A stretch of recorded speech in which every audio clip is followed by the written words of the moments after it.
Humbly thankful to all the participants, those who are present at here before the time. मैं आप सभी का विनम्रता से यहाँ पर धन्यवाद देना चाहता हूँ, जो लोग समय से पूर्व यहाँ उपस्थित रहे, क्योंकि हमने सारे सेशन में यही अपेक्षा व्यक्त की थी कि सभी लोग जो है वो 8 बजे से पहले उपस्थित हो जाए। सो जितने भी लोग उपस्थित हैं उनका मैं विनम्रता से धन्यवाद देता हूँ और आज के इस सेशन से पहले भी अगर किसी भी सेशन के कुछ आपके सवाल हो तो कृपया उसको आप अभी चैट बॉक्स में लिख सकते हैं विद इन दिस 1 आवर। जैसे सेशन होगा हम उसके बारे में डिस्कस करेंगे और यहाँ पर अगर नहीं भेजना चाहते तो आप मुझे व्हाट्सएप भी कर सकते हैं अबाउट एनी सेशन, इसके पहले हमारे जितने भी सेशन हुए हैं उसके बारे में। So now will start our today session. हम आज का ये सत्र शुरुआत करते हैं। आज का हमारा सत्र जो है वो हमारा art and architectural heritage of India post independence period जो है उसके बारे में होने वाला है। So now we will start, just give me 1 minute. बीच में अगर कुछ प्रॉब्लम हो जाए तो कृपया सेशन में बने रहिएगा, कोई छोड़ के नहीं जाना है। मेरी आवाज सभी को ठीक से सुनाई दे रही है? Yes, Yes, sir. okay. Yes, thank you. So today's session will be about post-independence period 1947 to 2022। हमने इस साल तक का प्रयास किया है इसमें कवर करने का। भारत का यानी पहला सेशन जब हमने हमारे इस सत्र का लिया था, उस समय हमने जो भारत देखा था, उस समय का भारत और आजादी के बाद का भारत, उसमें काफी बदलाव हमें दिखाई देता है, क्योंकि कई बार इसके टुकड़े हुए, कई बार बंटवारा हुआ और हमारे देश के कई सारे अलग-अलग हिस्से हुए और कई सारे देश बने। तो जम्बू द्वीप भरत खंडे जो भी हम बात करते हैं, उस समय से लेकर के आज तक के भारत की हम बात करते हैं। तो आज का हमारा ये सत्र आजादी के बाद यानी बंटवारे के बाद का भारत जो है उसके बारे में होगी।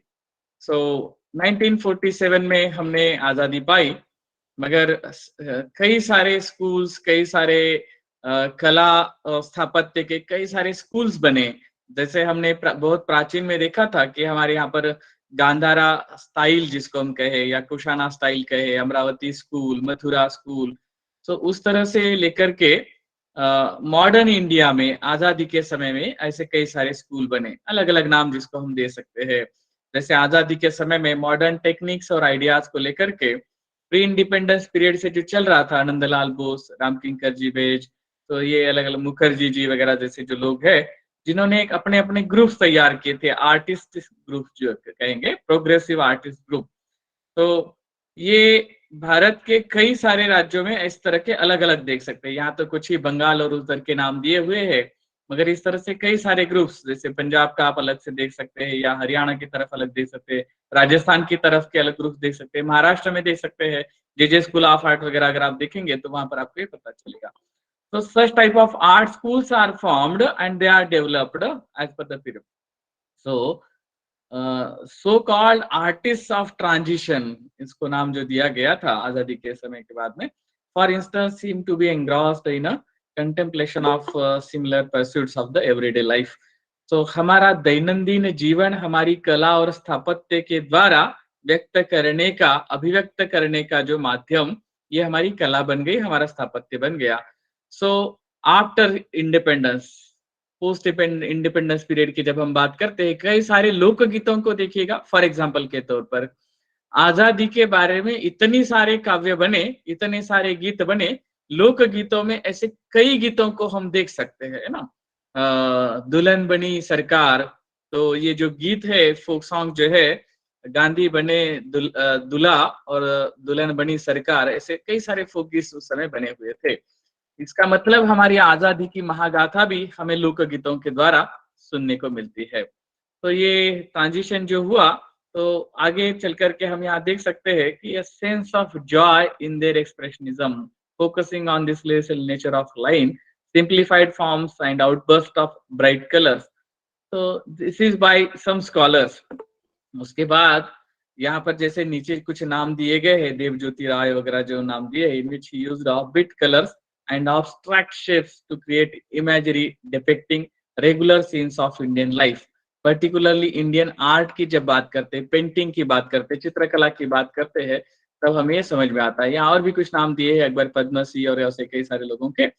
So those has worked with various mediums from oil painting, plastic emulsion, watercolor, sculpture, printmaking to computer graphics and photography. So digital की दुनिया में हम पहुंच चुके हैं, जिसको आज हम कहते हैं आर्गुमेंटल रियलिटी, आर्टिफिशियल इंटेलिजेंस की दुनिया तक हम पहुंचे हैं। मगर किसी समय में जब हम गुफाओं के यानी भित्ति चित्र जिसको कहे पेट्रोग्लिफ्स जिसको हमने कहा, उस समय से लेकर के हम यहाँ तक पहुंचे अलग-अलग मीडियम के द्वारा। So he has also worked as filmmaker, sculptor, photographer, engraver and lithographer. So this is not only the story of Akbar Padmasi, but such type of so many people कई सारे। जैसे महाराष्ट्र की बात करेंगे तो यहाँ पर जो है दादा साहेब फाल्के की हम बात करते हैं। उन्होंने जिस तरह से फ़िल्म का निर्माण किया, उनकी स्टोरी अगर देखेंगे, तो ये पता चलता है। So in both painting and sculpture, including this Subodh Gupta, Narayan Ramchandran, Vivan Sudharm, and Jitesh Kallar, the abstract painter Navta Netwar Bhavsar, and this post-minimalist sculptor Anish Kapoor have gained attention in the international art market. आज अंतरराष्ट्रीय market की जब हम बात करते हैं तो कई सारे आर्टिस्ट वासुदेव कामत जी जैसे नाम हमें हमारे सामने जो आते हैं, तो चित्रकला की दुनिया में हम ये देखते हैं नॉट ओनली चित्रकला but architecture, fashion, different forms of the other arts, इसमें भी कई सारे लोगों ने अपना नाम जो है वो वो मशहूर हुए हैं। सो जेमिनी रॉय, अमृता शेरगिल, ऐसे कुछ नाम हमारे सामने आते हैं। पेस्तन जी, मैं महाराष्ट्र के और एक नाम मैं जरूर लेना चाहूंगा। हमारे यहाँ पर जलगांव जिले में 40 गांव जो है, वहां पर एक बहुत फेमस नाम है के मूस। तो शायद जिन लोगों को पता नहीं, कृपया गूगल कीजिएगा के मूस। सो ये के की उनका नाम है, KEKI, के की मूस, 40 गांव, Jalgaon district, Maharashtra. So such some most famous artist, 300 gold medals उनको प्राप्त हुए थे उस समय में।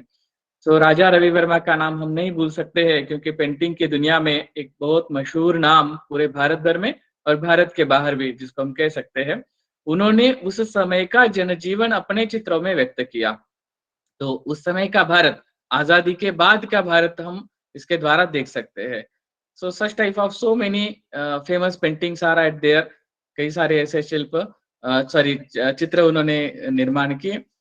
उसके साथ-साथ महाराष्ट्र के और भी कुछ आर्टिस्ट जैसे बाबूराव सातवड़ेकर वगैरह उनके नाम आते हैं। The national academy of music, dance and drama which was set up by Indian Education Ministry on 31st May 1952। आजादी के बाद कला के क्षेत्र में अगर सबसे बड़ी कोई उपलब्धि रही तो ये नेशनल अकेडमी, क्योंकि प्रमोट करने का जनजीवन, लोग अपने अपने रीजनल स्तर पर, लोकल स्तर पर अपना कार्य तो कर रहे थे, मगर नेशनल लेवल पर किसी इंस्टीट्यूट के द्वारा उसको प्रमोट करना और देश के बाहर ले जाने का कार्य ये नेशनल अकेडमी ने बहुत अच्छे इसमें किया। तो it was inaugurated by that first president doctor Rajendra Prasad ji on 28 January 1953। तो पार्लियामेंट हाउस में ये प्रोग्राम हुआ। National academy of art is India's National Academy of Fine Arts. It is an autonomous organization established in New Delhi in 1954। बाद में इसके कई सारे अलग-अलग, जैसे national academy of music, dance and drama किए हैं, इसके अलग-अलग हिस्से हुए। आज की तारीख में हम नेशनल स्कूल ऑफ ड्रामा भी देख सकते हैं, जिसमें भी हमारे डॉक्टर रमेश गौर जैसे लोग जो है वो कार्य कर रहे हैं। ललित कला अकादमी और ऐसे कई सारे स्कूल्स उसके बाद में बने। We can see here some of the institutions: Rabindra Bhavan, Delhi House, which houses a host of the apex government of India's bodies for arts and culture, including the Sangeet and Natak Academy, the Lalit Kala Academy. National Gallery of Modern Art, which is again one of the pioneer institution in India, which was established on 29th March 1954. इसका collection अगर देखेंगे तो more than 1700 works by 2000 plus artists. So पूरे देश भर के विभिन्न राज्यों के कलाकारों को साथ लेकर के ये सारा जो निर्माण हुआ है, और इसके कई सारे ब्रांचेस है, जैसे हमारे बॉम्बे में आप इसको देख सकते हैं या बेंगलोर में देख सकते हैं, national gallery of modern art. और इसके द्वारा सिर्फ कला को प्रमोट किया इतना ही नहीं, बल्कि उससे रिलेटेड जो कंजर्वेशन, प्रिजर्वेशन वर्क वगैरह करना है, उसका भी कार्य बहुत अच्छी तरह से किया गया। एंड द ऑडिटोरियम्स, क्योंकि सामान्य लोगों को भी वहां आकर के वो कला को देखना है, तो उसके लिए ऑडिटोरियम्स का भी निर्माण किया गया। ये national gallery of modern art है। ये हमेशा मेरे लिए एक प्रयोग का मंदिर रहा है। It's an experimental temple for me because I have never used the word laboratory over here because it's not an conservation preservation laboratory, but it is an some ethics which are connected with this. हमारी कुछ श्रद्धाएं जो इसके साथ जुड़ी हुई है, जैसे मैंने यहाँ पर लिखा हुआ है, new concepts of art born here. This is what the National Gallery of Modern Art. So कभी मैंने अपने जीवन में सोचा भी नहीं था इस तरह का भी कोई पेड़ हो सकता है या इस तरह की भी कोई कंसेप्ट हो सकती है। मेरी तरह ऐसे हजारों बच्चे यहाँ आए होंगे या हजारों लोग आए होंगे कि जिन्होंने इसे देखकर भी एक प्रेरणा ली होगी, क्योंकि ऐसा भी कुछ हो सकता है। तो आइडियाज को जन्म देने वाला, कंसेप्ट्स को जन्म देने वाला ये ऐसा कुछ जगह, कुछ स्थल, कुछ इंस्टीट्यूशन हमारे देश में निर्माण हुआ, यही हमारे लिए बड़ी खुशी की बात है। So again we will see some of the art by tribal communities of India, क्योंकि हम अपनी लोक कथा, लोक गाथाओं को नहीं भूल सकते, लोक कला को नहीं भूल सकते। तो जिसमें मोस्ट फेमस 10 ट्राइबल आर्ट्स जिसके नाम यहाँ दिए हैं, वारली, देन तंजौर पेंटिंग्स। अभी तंजौर पेंटिंग्स को ट्राइबल आर्ट्स के लिस्ट में लेना नहीं चाहिए एक्चुअली, ये मेरा अपना मानना है, मगर मैंने जो किताब रेफर की थी, लास्ट में कुछ देखेंगे उसके बारे में। Madhubani art, Saura painting, Bhil art, Gonda Pattachitra paintings and this all, so Khovar और ये सभी। बीच में हमने कुछ सेशन किए थे, हनुज पटेल जी वगैरह के, उनके रिकॉर्डिंग भी मैंने भेजे थे, शायद आप सभी ने उसको देखा होगा। इसके बारे में बहुत कुछ उन्होंने जानकारी हमें दी थी। So we can see here, this is the Warli art, then this is the Thanjavur art. अगर अभी कुछ दिन पहले का न्यूज आपने देखा होगा तो बहुत फेमस पेंटिंग जो चोरी हो गए, जो अभी हमें प्राप्त हुए हैं कुछ और कुछ होना बाकी है।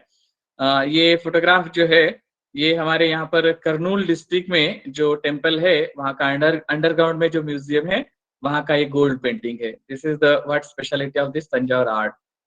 Then Madhubani art, so actually classical art and folk art के इसमें अगर देखा जाए तो ये किसी भी हालत में फोक आर्ट में नहीं आएगा। मधुबनी आर्ट को हम यहाँ देख सकते हैं। उसको बाद में बहुत बहुत ज्यादा प्रमोट भी किया गया, हमारा आईजीएनसीए जो है उन्होंने भी इसे बहुत प्रमोट किया।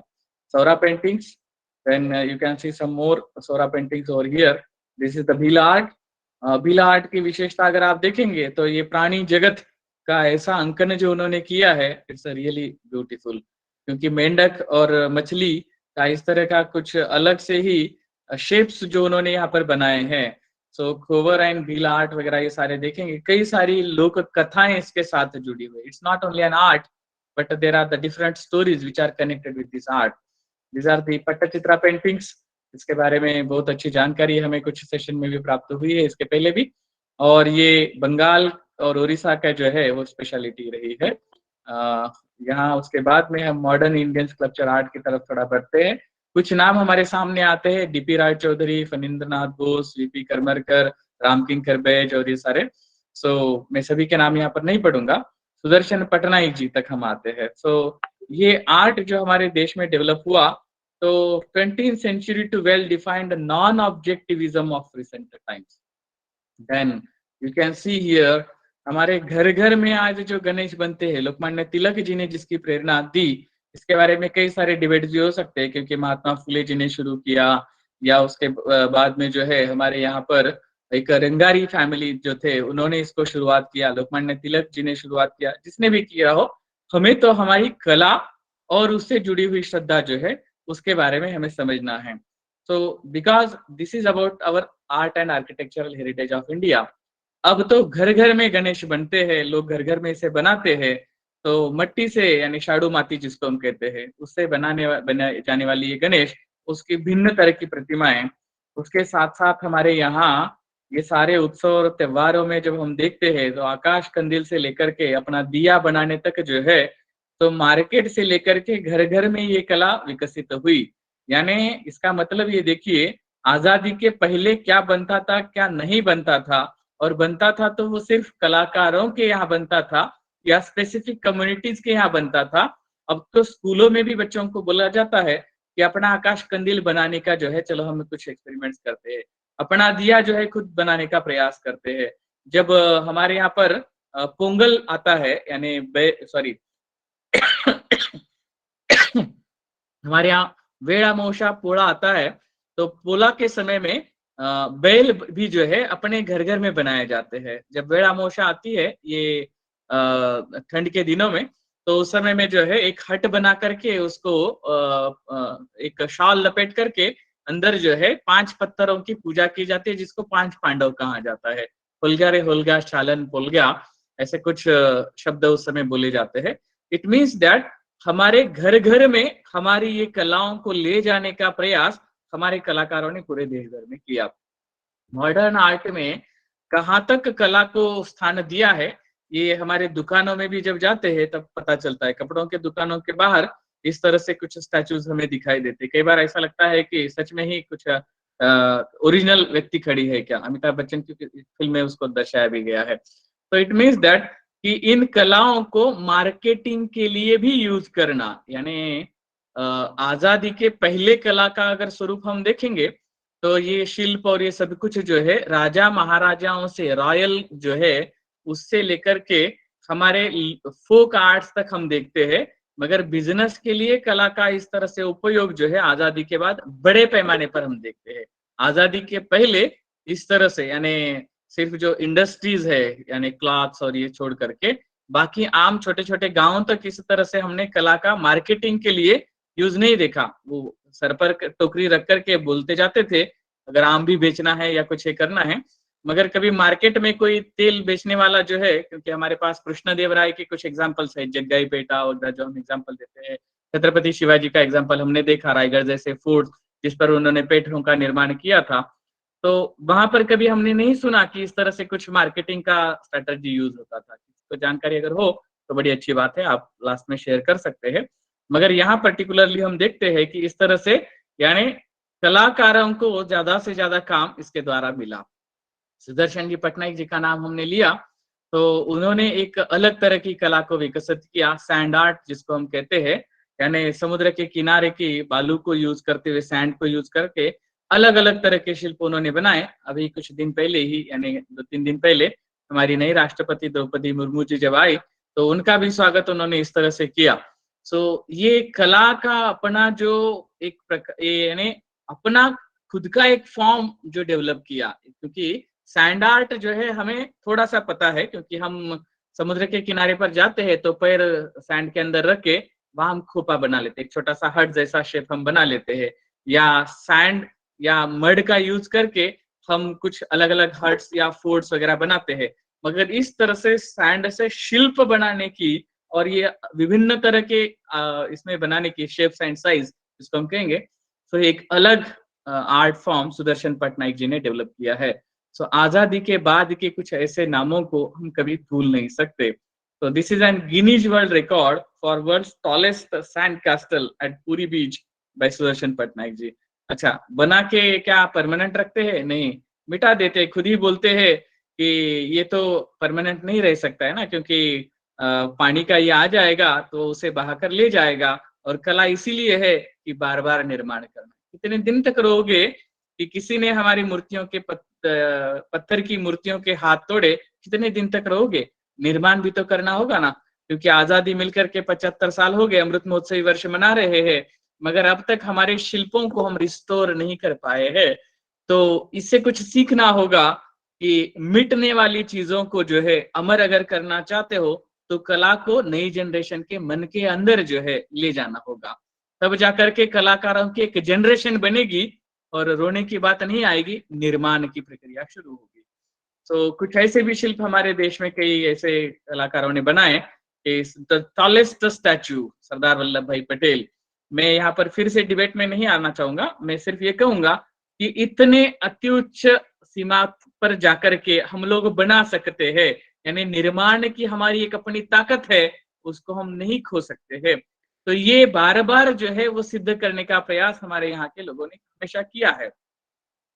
म्यूजिक की बात करेंगे तो गायन वादन दो तरह के ये जो है, सो गीत है, वादन है, नृत्य भी है। तो ये कई नाम हमारे सामने, उस्ताद बिस्मिल्लाह खान से लेकर सुब्बलक्ष्मी पंडित, रविशंकर जी, भीमसेन जोशी जी, मोहम्मद रफी, कितने नाम कहें, लता जी को तो हम भूल नहीं सकते। सो ऐसे कितने नाम हमारे सामने आते हैं। अच्छा, कोई ऐसा हमारे बीच में नहीं होगा शायद कि जिसने बाथरूम में कोई गीत नहीं गाया होगा, नहाते समय कुछ गाया नहीं होगा। Different types of musics are there, classic, folk, pop music और ये सारा जो है, मगर गीत और संगीत हमारे जीवन का एक अविभाज्य अंग बन गया है। चाहे दुख में हो, चाहे सुख में हो, तो गुनगुनाते ही हो ना।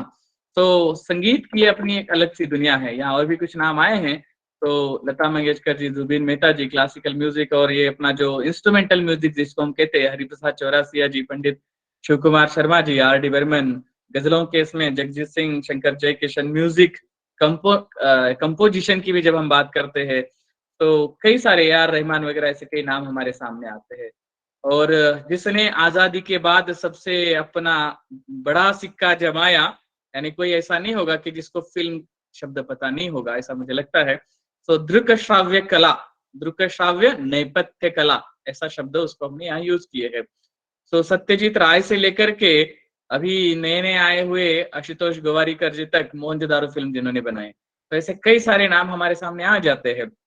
तो फिल्म इंडस्ट्री में भी हमको पता है कि हमारे यहाँ पर हमने अपनी एक खुद की पहचान बना ली, जिसको बॉलीवुड के नाम से हम जानते हैं। मगर हॉलीवुड की दुनिया को कॉपी करते करते, यानी उसको और अपने को मिक्स करते, रिमिक्स बोलते हैं ना, रिमिक्स करते करते हमने टॉलीवुड भी बना लिया है ना, टॉलीवुड बनाए हैं। तो तमिल फिल्मों का जो ज्यादा एक इम्पैक्ट रहा है आज के तारीख में, जितनी बॉलीवुड की फिल्में चलती है उतनी साउथ इंडियन मूवीज जो है वो भी चलती है। तो इसका मतलब इस तरह से एक अपना अपना एक क्या कहेंगे, एक स्टाइल हमने डेवलप किया। महाराष्ट्र के जैसे हर हर स्टेट की अपनी फिल्में हैं। मराठी फिल्मों के इसमें दादा कोंडके से लेकर नीड़ू फुले से लेकर के लक्ष्मीकांत बेर्डे, अशोक सराफ तक, ये जो है मराठी फिल्मों का एक अपना सिक्का रहा है। उसी तरह से कर्नाटका हो या फिर आंध्रा हो, तेलंगाना हो या भोजपुरी फिल्में हो, ऐसे अलग अलग अपने अपने राज्य की भी फिल्में बनी, और उसका प्रभाव जनमानस पर आजादी के बाद बहुत अच्छा रहा है।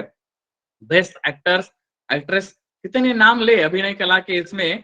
सो बलराज साहनी से लेकर के, मैं सिर्फ जैकलीन फर्नांडिस, इसके आगे भी होंगे, मगर अभी तो बहुत ज्यादा मूवीज देखता हूँ, देखता भी हूँ। तो जैसे अभी रॉकेटरी फिल्म आई है, नई नई आई है, एम बी नारायणन की फिल्में, 2-3 दिन 4 दिन पहले ही जाकर के उसको देखा था। सो ऐसी कुछ फिल्में देखता हूँ, मगर ज्यादा कलाकारों के नाम भी अभी मुझे पता नहीं है, क्योंकि उतनी ज्यादा वो नहीं देखता हूँ इसलिए। तो मगर बीच वाला हिस्सा जो है हमारा 90 से लेकर के 2010 तक के बीच के कई सारे नाम हम बता सकते हैं। मगर ऐसे कई सारे कलाकारों ने जो हमारे पूरे भारतीय जनमानस पर अपनी छवि कायम की है। अमिताभ बच्चन का नाम पता नहीं हो, ऐसा शायद हमारे न्यू जनरेशन में भी और ओल्ड जनरेशन में भी शायद कोई नहीं हो। लंबे रेस के घोड़े है ना भाई, इसलिए। तो डांस की दुनिया, तो डांस के इसमें भी भारत जो है अपने आप में एक बहुत सुंदर देश रहा है, क्योंकि कितने नृत्यों के प्रकार है हमारे यहाँ पर। क्लासिक आर्ट फॉर्म की जब हम बात करते हैं, तो उसमें ये अलग अलग आर्ट फॉर्म जो है, यानी क्लासिकल डांस की जो हम बात करते हैं, तो जिसमें कथक है, भरतनाट्यम है, कथकली है, कुचिपुड़ी है, ओडिसी, मणिपुरम, मोहिनीअट्टम, सत्रिया, ऐसे है। इसको छोड़ कर के भी गरबा हो, महाराष्ट्र में जो लावनी है, तमाशा है, उसके बाद जो है पंजाब का भांगड़ा है, ऐसे कई सारे अलग अलग नृत्य है। फोक डांस की तो उनकी एक अपनी ही अलग दुनिया है। तो इस तरह से अलग अलग डांस के और इसके इसमें ये सारे संगीत के इसमें जो वाद्य यूज किए जाते हैं, जो इंस्ट्रूमेंट्स यूज किए जाते हैं, रुद्र वीणा से लेकर के ये सारे अलग अलग वाद्यों को हम यहाँ देखते हैं। और भारत की अपनी एक संगीत की दुनिया इन वाद्यों के द्वारा भी हमारे सामने आती है। आजादी के बाद भी कुछ हमने जो है नए नए प्रयोग किए हैं। जैसे रास्ते पर चलते चलते इस तरह से लकड़ी से जो है बांसुरी वाला हमें रास्ते में मिल जाता है। कहीं मेले में चले जाइएगा, बांसुरी वाला मिल जाएगा। छोटी छोटी सितार भी, ये अपने चाइना मोबाइल जब आया तो छोटा वाला जो सॉन्ग बजता था बच्चों के लिए, तो उसी समय में हमारे पास ऐसे इस तरह के कई सारे वाद्य थे जो हमारी अपनी भारतीय परंपरा थी, और जो बहुत आसानी से ये लोगों ने जो है हमारे बीच में वो लेके आए। ये और भी कई सारे, यानी जिसको हम कहेंगे कि फ्यूजन, फॉरेन एंड इंडियन को मिला करके जो कॉम्बिनेशन करके बनाए गए, ऐसे कई सारे ये देखते हैं। इसमें कई सारे हमारे अपने भारतीय, सिर्फ जिसको भारतीय कहेंगे, ऐसे भी कुछ वाद्य है। मैं भारतीय यानी आज का भारत, उस समय के भारत के डमरू वगैरह की अगर हम बात करेंगे, क्योंकि कई जगह पर जैसे कंबोडिया जैसे देशों को देखते, थाईलैंड को देखते और भी देशों को देखते हैं, तो हमें हमारे भारतीय संस्कृति के चिन्ह, पग चिन्ह जो है वहां पर भी दिखाई देते हैं। सो ये डिजिटल पियानो कीबोर्ड तक। अब तो ऑनलाइन की दुनिया ने हमारे बच्चों के हाथों में ये डिजिटल पियानो कीबोर्ड दे दिया, क्योंकि मेरा बेटा अथर्व जो है उसने भी 2019, 20 और 21 के 3 साल के इसमें ये डिजिटल पियानो जो है वो बजाना वो सीख गया।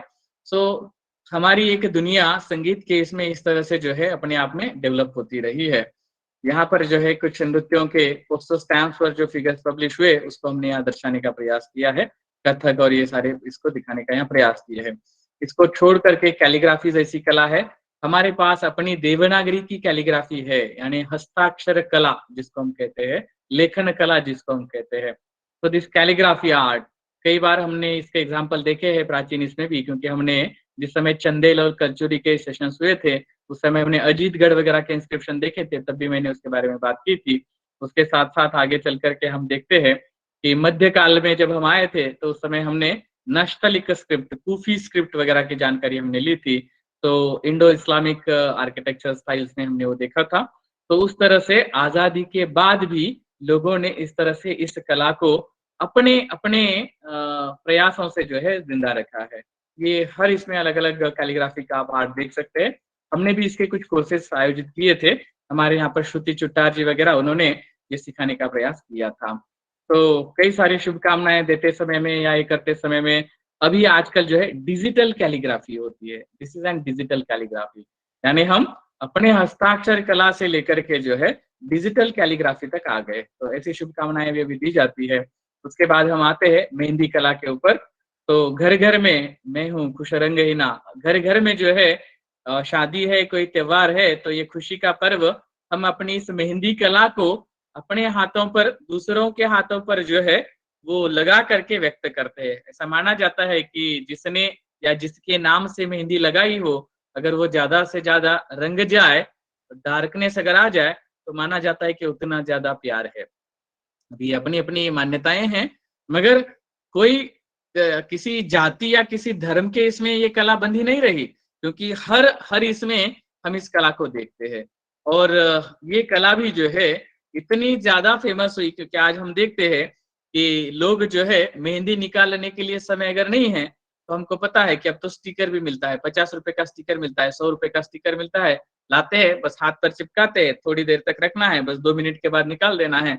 वो रह जाता है, कम से कम अगले 24 घंटे के लिए वो रह जाती है। मगर ये मेहंदी जो कला हमने सालों से विकसित की, जो आज भी हमारे गाँव-गाँव में ज़िंदा है, शादी से पहले सिर्फ दूल्हा-दुल्हन नहीं बल्कि उनकी माँ हो, उनकी बहन हो, उनकी घरवाली, जो भी होता है उनके साथ मैक्सिमम लोग ये निकालते हैं और कई दिनों तक, हफ्तों तक भी ये मेहंदी हम देख सकते हैं।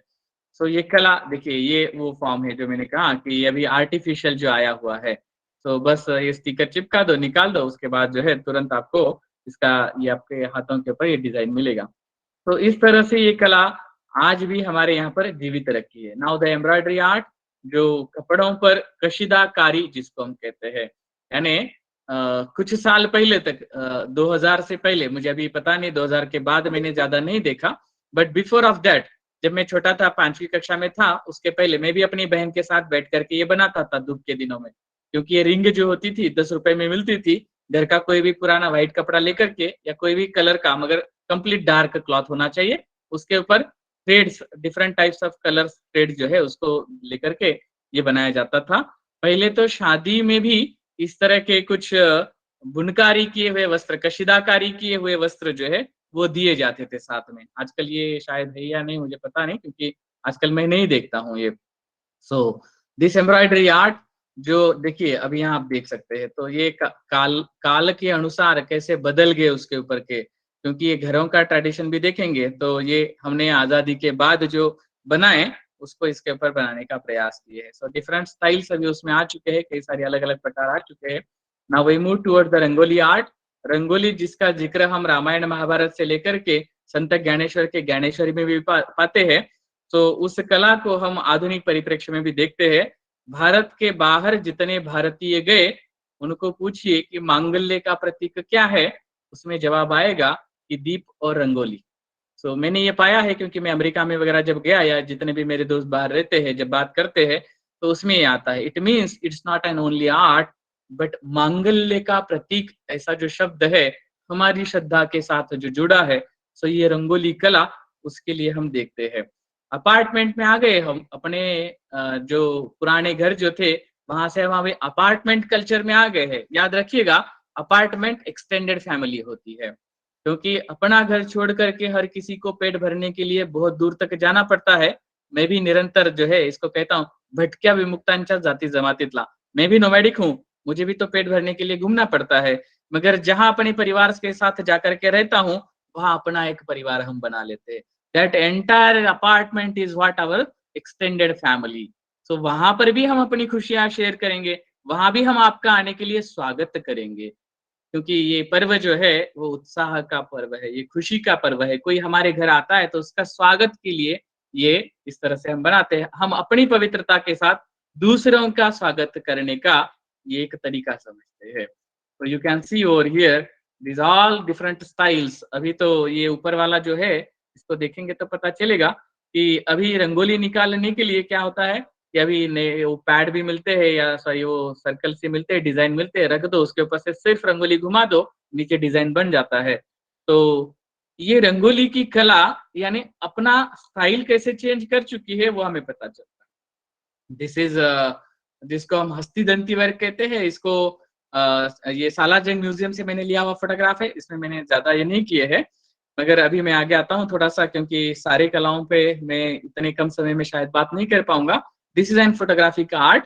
तो फोटोग्राफी की एक अपनी कला है, ये मैंने खुद लिया हुआ फोटोग्राफ है। बेलूर का जो चन्नकेशवा टेम्पल है उस कैंपस में लिया हुआ ये फोटोग्राफ है। रंगनायकी टेम्पल का ये फोटोग्राफ है। तो फोटोग्राफी इज ऑल्सो आर्ट। ये भी आप देख सकते हैं कि ये इस तरह से वाराणसी और कई सारे घाटों पर जो है नर्मदा वगैरह के इस पे किनारे पे इस तरह से फोटोग्राफी लोग करते हैं। बीचेस हो, कहीं भी हो, हर जगह जगह अब तो मोबाइल हाथ में आ गया है ना, तो सारे एक्सपर्ट फोटोग्राफर्स बनते जा रहे हैं। पहले तो कोडैक का एक कैमरा मिलना भी बड़ा मुश्किल होता था, 900 रुपए में मिलता था, 700 रुपए में मिलता था, मगर लेना भी बड़ा मुश्किल था। मगर अब तो मोबाइल के साथ में कैमरा आ जाता है, तो सब लोग एक्सपर्ट बनते जा रहे हैं। तो photography is also art and it changes according the time.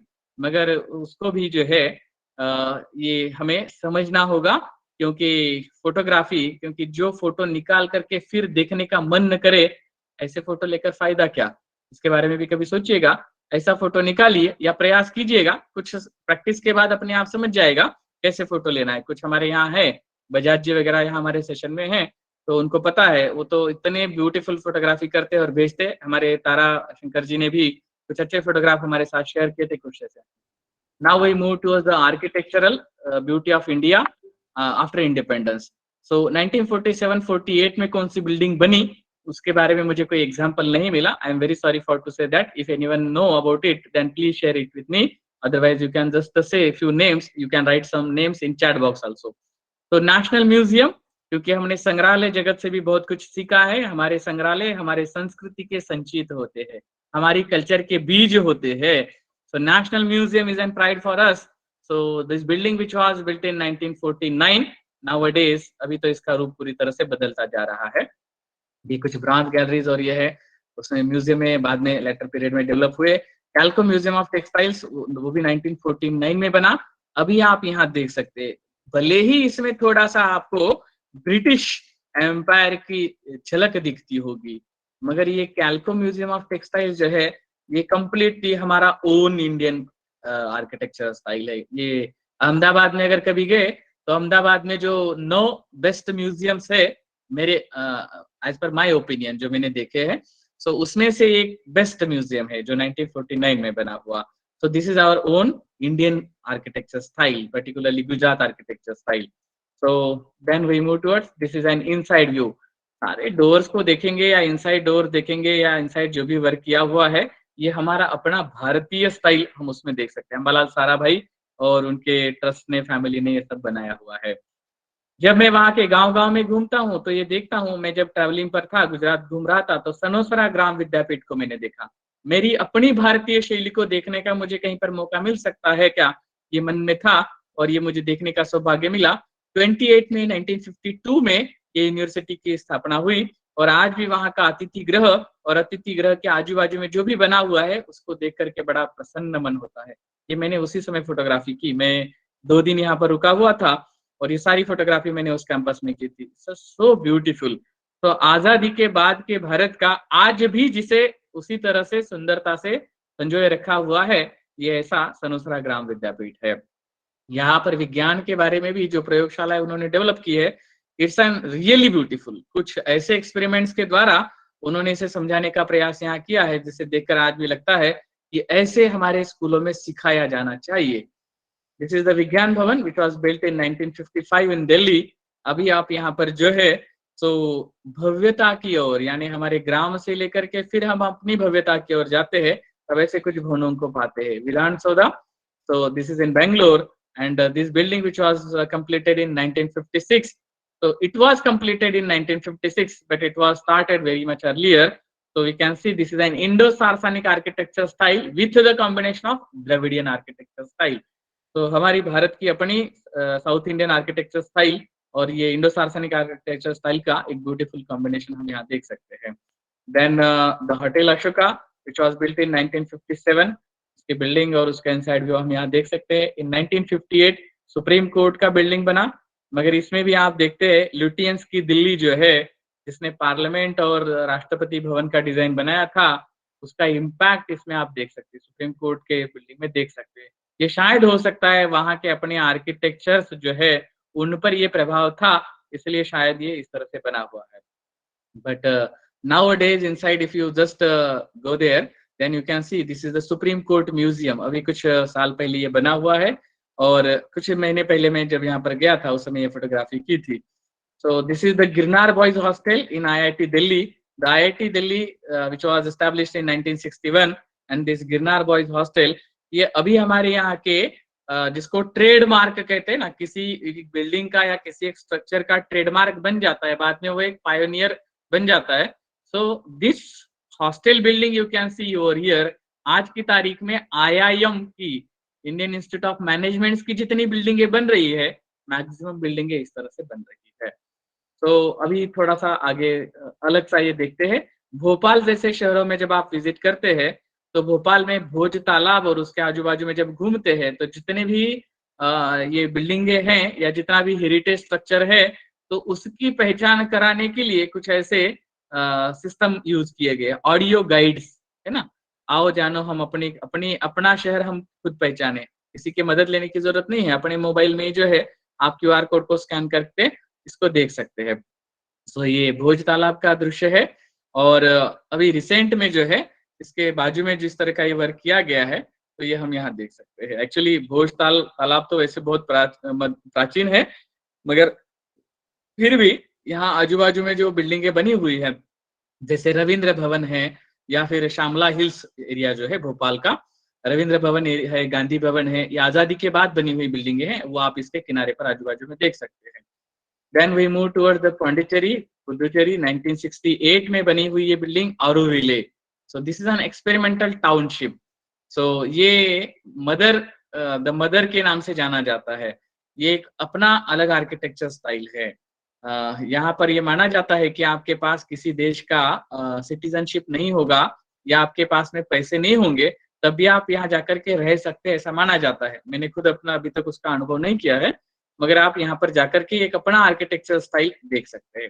Vivekananda rock memorial Kanyakumari which was built इन 1970, तो रानाडी जी के नेतृत्व में ये बना हुआ था, और इसमें आप जो है भारत का यानी हमारे Nagara architecture style and Dravida architecture style का एक बेस्ट कॉम्बिनेशन इस विवेकानंदा रॉक मेमोरियल में आप देख सकते हैं, क्योंकि बैरल लोटेड स्ट्रक्चर वगैरह जिसको हम कहते हैं ना, वो सब कुछ हम इसमें देख सकते हैं।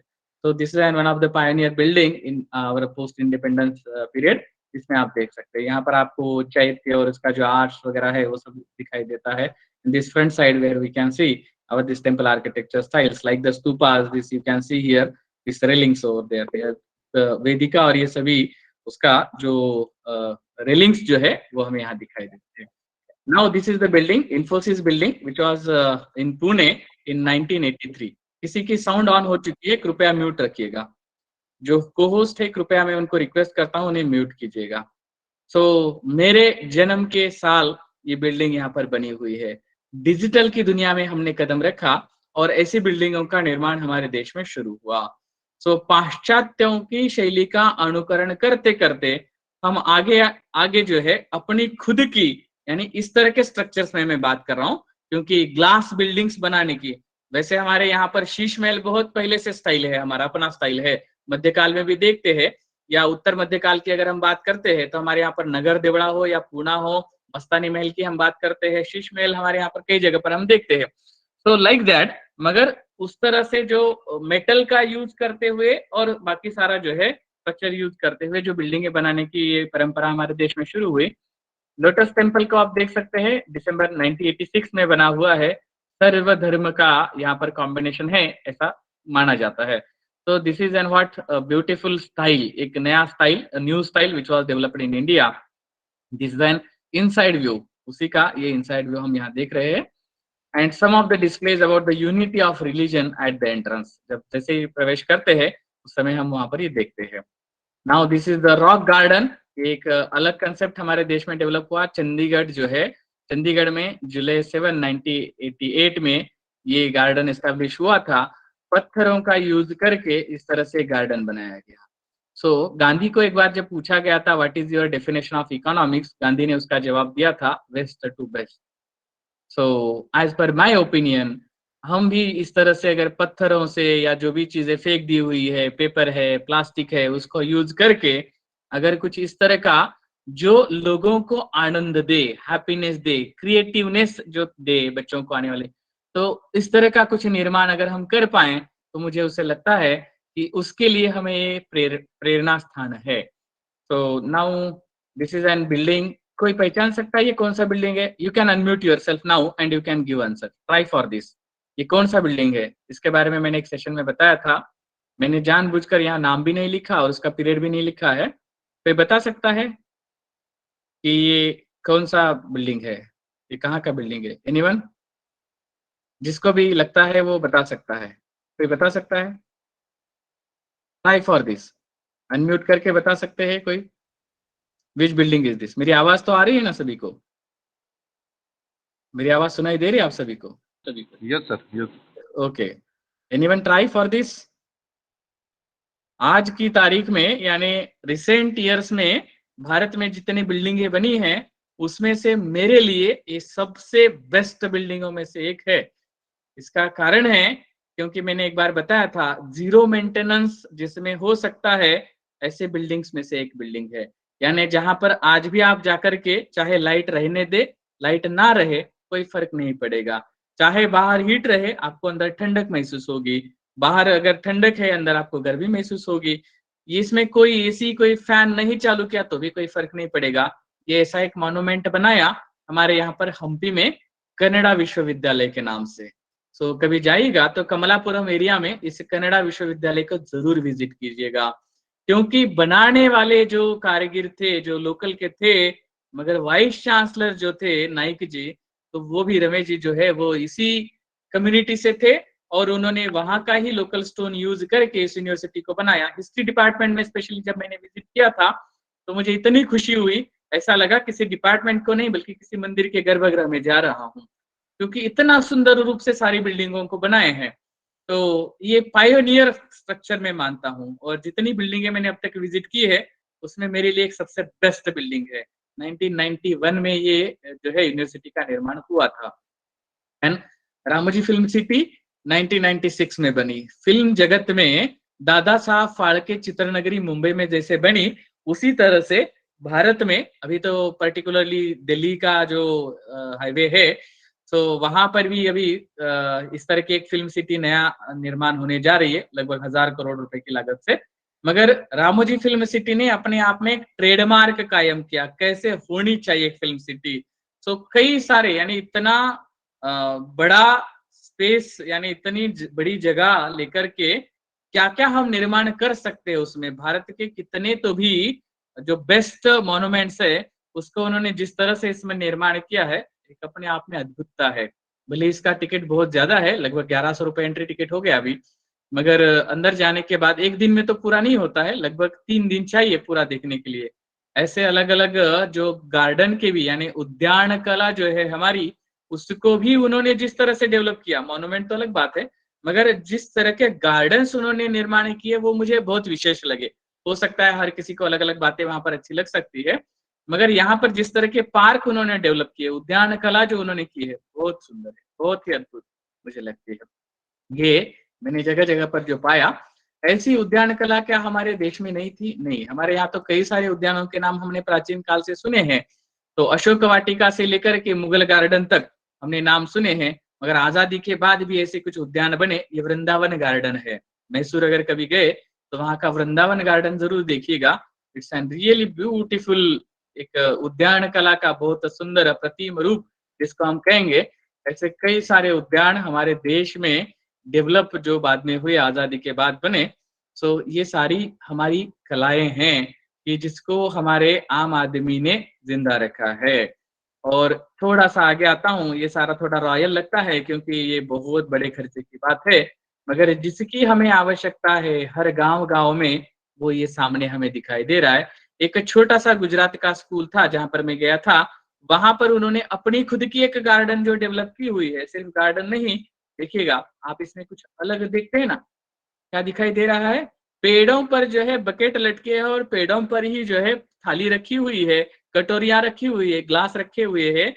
उस स्कूल का ये नियम है कि एक बच्चे का एक पेड़। उस पेड़ को पानी डालने का काम भी वही करेगा, उसके कपड़े सुखाने हैं तो उसी पेड़ का यूज़ करेगा, अपने बर्तनों को रखना है उसी पेड़ को यूज़ करेगा। वो पेड़ मेरे लिए है, ये भावना उसके मन में हमेशा जीवित रहनी है। कितना सुंदर प्रयोग है। क्या हम ऐसा कुछ कर सकते हैं? अपने यहाँ पर कुछ ऐसे प्रयोग कर सकते हैं? मुझे ऐसा लगता है, अगर सच में आज किसी चीज़ की आवश्यकता है, तो ऐसे छोटे-छोटे से प्रयोगों को हमें जीवित रखना है। एक ये मैंने 2018 में जब मैं यहाँ गया था, उस समय की हुई फ़ोटोग्राफ़ी है। उसी उद्यान में उन्होंने अपना खुद का एक स्विमिंग टैंक जैसा जो विकसित किया है। तो देखिएगा बच्चे इतने खुशी से वहाँ नाचते हैं, जो खेलते हैं पानी के अंदर, जो स्विमिंग सीखते हैं, टीचर भी होते हैं उनके वहाँ पे सिखाने के लिए होते हैं, वो रोकते नहीं, वो तो उनको आनंद लेने देते हैं। मगर इस तरह से हमारे गाँव-गाँव में तालाब है, मगर तालाबों को हमने कितना स्वच्छ रख पाए। नदियाँ हैं हमारे गाँव के आजू-बाजू में, कितनी स्वच्छ रख पाए हैं। उसको जितना हो सके उतनी गंदगी, गटर बना दिए हैं। तो क्षमा करना, मैं माफ़ी माँगता हूँ, मैं भी इसी भारत का एक नागरिक हूँ। मगर हमने अपनी नदियों को, तालाबों को, अपने यहाँ छोटे-छोटे जो पानी के जो भी वाटर बॉडीज़ है, उसको हमने सुंदर रखने के बजाय, बच्चों के अंदर कुछ अच्छा निर्माण करने के बजाय, हमने उसे गटर गंगा बना दिया है। तो ये हमारा दुर्दैव है। ये सीख सकते हैं। इसी स्कूल से मैंने और एक बात सीखी थी कि जो कुछ ही साल पहले बना हुआ है, मगर बहुत अच्छा प्रयोग उन्होंने किया। बच्चों में पढ़ाई को प्रोत्साहन देने के लिए वाचन कला, वाचन भी एक कला है ना, रीडिंग आर्ट है एक वो भी। सो पुस्तक मित्र परीक्षा, 5,000 रुपए पहला प्राइज़ है, दूसरा 3,000 है, ऐसे 1,000 तक देते हैं। सो इस तरह से क्या हम भी कुछ कर सकते हैं कि बच्चों में रीडिंग हैबिट जो है वो आने के लिए, चाहे जो भी आप दीजिएगा, सब्जेक्ट दीजिएगा या और कुछ एक्सपेरिमेंट कीजिएगा, मगर बच्चों में पढ़ने की कला विकसित होनी चाहिए। बचपन में हमारे गुरुजी करते थे कि वो हमें 100 से लेकर के उल्टा गिनने को कहते थे। और मराठी में अगर हम बोलेंगे 100, 99, 98, 97, 96, 95, 94, 93, 92, 91, 90, तो ऐसे 1 तक जो है, एक साँस में जो है, बिना रुके हुए कह सकते हो क्या? ऐसा जब ठीक से आता हो, सीधा ठीक से आता हो, तो उल्टा-सीधा आएगा, उल्टा तब आएगा ना। गीत अगर बोलना हो, तो गीतों को भी क्या हम ऐसा उल्टा बोल सकते हैं? किसी ने प्रयास किया है क्या अपने अच्छा अगर गीत आप अगर आपको आता हो, ये मेमोरी शार्प अगर हो, याद रखने की अगर कला विकसित हुई हो सकता है कि आप उल्टा भी गीत गा सकते हो। जैसे मराठी में एक गीत है, नाच रे मोरा आंब्याच्या वनात, नाच रे मोरा नाच, काळा काळा कापूस पिंजला रे, आता तुझी पाळी, मीच देतो टाळी, फुलव पिसारा नाच। ये मराठी का एक गीत है, याद रखेंगे अच्छे से तो उल्टा भी ठीक से गा सकते हैं। चना रे रामो ब्याच्या तनाव, चना रे रामो चना, काळा कासा पुका लांज पिरे, ताज तोड़िपा समित तोड़िटा, चना रे रामो ब्याच्या तनाव, चना रे रामो चना। सो ये बातें हमारे अंदर तब विकसित होगी जब हमारे गुरु या यहाँ पर जितने भी अभी स्कॉलर्स मेरे सामने हैं, जो हम अपने आजू-बाजू के इस सारी कलाओं को हमारी नई जनरेशन में उतारने का मन से प्रयास करेंगे, तब ये हो सकेगा। ये कुछ इंस्पिरेशनल जो छोटे-छोटे गाँव में मुझे मिला, मैंने आपके सामने रखने का प्रयास किया। यहीं इसी स्कूलों में इस तरह की कुछ गौशालाओं को मैंने देखा। देखिए कि गाय हमारे लिए कितनी उपयुक्त है, बैल हमारे लिए कितना उपयुक्त है, मुँह से बताकर नहीं होगा। उसी गायों के साथ, उसी भैंसों के साथ, बैलों के साथ, पशुओं के साथ जो है बच्चों के स्कूल की पढ़ाई हर रोज होती है। यहाँ ग्राम सेवा केंद्र है, मगर बच्चे खुद इसमें मेहनत करते हैं, क्योंकि हम पढ़ाई के साथ मेहनत को नहीं भूलना है। डिग्निटी ऑफ लेबर जो है मुंह से सिर्फ कह के नहीं आती है, एक्चुअल में होना है। तो इसके लिए वहां पर जो है खेती भी बच्चे करते हैं, इसमें से घास की कटाई करनी हो तो वो भी बच्चे करते हैं, या दूध निकालना हो गाय का वो भी बच्चे करते हैं, खाना बनाना है बच्चे करते हैं। इसका मतलब है कि वो जीने के काबिल बनते हैं। पढ़ लिख करके डिग्री लेकर के जीने के काबिल कोई बना हो, ऐसा मुझे एक एग्जाम्पल दिखाइएगा। सिर्फ पढ़ लिख करके काबिल नहीं बन सकते। जीवन जीने की जो कला है वो इन सारे श्रमों से आती है। और ये हमारी भारतीय संस्कृति में जो बताया, इन गांवों ने अभी भी जिंदा रखा है, इन स्कूलों ने अभी भी जिंदा रखा है। मुझे ऐसा लगता है इसको रिप्लिकेट करने की बहुत ज्यादा आवश्यकता है। ये एग्जाम्पल आप दे सकते हैं। अच्छा, इतना ही क्या उनके इसमें क्या वो पिछड़े हुए हैं? फिर नहीं, ये देखिएगा स्मार्ट डिजिटल शिक्षा के क्लासेस भी उनके यहाँ पर है। ग्रंथ मंदिर तो है ही, साथ साथ में स्मार्ट डिजिटल शिक्षण है। तो इसका मतलब है कि हम पिछड़े नहीं हैं, मगर हमने अपने रूट्स को नहीं छोड़ा है। हम जो अपनी संस्कृति से जो अच्छा सीखना है उसको नहीं भूले। उसको सीखते सीखते हम गांव को अपनी सेवाएं भी दे रहे हैं। या देखिएगा कि ये जो कंप्यूटर सेंटर है ना, तो ये कंप्यूटर सेंटर स्कूल में बना हुआ है, मगर ये पूरे गांव को सेवा देता है, ग्राम सेवा केंद्र। तो ये स्कूल में बना हुआ है, ये स्कूल का ही अतिथि गृह है। मगर ऊपर हमारी मीटिंग यहाँ पर ऊपर हुई थी, तो ये गांव को सेवा भी देता है। यानी पाठशालाएं गांव के लिए है, बच्चों को जीने के काबिल बनाने के लिए है। हमारी संस्कृति के बीजों के साथ साथ अत्याधुनिक मल्टी टेक्नोलॉजिकल जो भी हमारा जो है ना, ये जिसको हम अल्ट्रा मॉडर्न टेक्नोलॉजी कहते हैं, वो सबको हम जो है समग्रता में जो है देखने का प्रयास करेंगे, इसके लिए है। बातें थोड़ा सा और आगे, अक्षरधाम टेम्पल जैसे कुछ सुंदर मंदिर अभी पूरे हमारे भारत में बन रहे हैं, गांव गांव में बन रहे हैं, भारत के बाहर भी बन रहे हैं। So this beauty which attracts peoples towards museum, इसके अंदर जो एक म्यूजियम बना हुआ है, जो हमारी भारत की अलूतेदारी बलूतेदारी पद्धति वगैरह जो है, अठरा पकड़ जाति जो है उसको, या हमारी आयुर्वेदा ट्रेडिशन को बताने का प्रयास करता है। तो कैसे कुछ सुंदर जो है वास्तु भी अभी बन रही है। इसी को जो मैंने अभी पीछे जो जो एक वर्ड यूज किया था पूना वाला, जो मैंने 1983 का जो बिल्डिंग आपको दिखाया था, तो अब देखिएगा मैसूर में बना हुआ इन्फोसिस का ग्लोबल एजुकेशन सेंटर 2009 में बना। ये भी मेरे लिए एक बहुत फेवरेट प्लेस है, क्योंकि यहाँ पर देखिए इतना बड़ा है, 14,000 एम्प्लॉयज एट अ टाइम ये कर सकते हैं, 147 ट्रेनिंग रूम है, 485 फैकल्टी रूम्स है, 42 कॉन्फ्रेंस रूम है, 1,40,000 किताबें है, बिल्टअप एरिया 4,40,000 स्क्वायर फीट का है, 10,871 लोग एट अ टाइम यहाँ पर खाना खा सकते हैं, 7 फूड कोर्ट्स है। ये बिल्डिंग हमारे देश की आप देख रहे हैं, तो इसमें आप देखते हैं कि हमारी जो भारत की वैश्विकता जिसको हम कहते हैं, कि हमने पाश्चात्य देशों से भी सीखा, मगर हम अपना ओरिजिनल भी नहीं छोड़े। तो this is what the beautiful combination. So एक सुंदर संगम जिसको हम कहेंगे, वो यहाँ पर देख सकते हैं। द इम्पेरियल ट्विन टावर, हम सिर्फ फॉरेन में जाकर, अमेरिका में जाकर के जो है एम्पायर बिल्डिंग देखते हैं, मगर हमारे देश में भी ऐसी मुंबई जैसे इसमें ये बिल्डिंगें बनी। 2010 में ये बिल्डिंग बनी, तो मुझे बड़ी आश्चर्य हुआ। ये जब मैंने सुना इसके बारे में जानकारी ली, मुझे बड़ा आश्चर्य हुआ, इसलिए मैंने इसको यहाँ लिया, क्योंकि मैं अमेरिका गया था, न्यूयॉर्क में मैंने ये एम्पायर टावर बिल्डिंग और ये देखा था। तो अमेरिका में हमने देखा, मगर भारत का ये देखना भूल गए थे।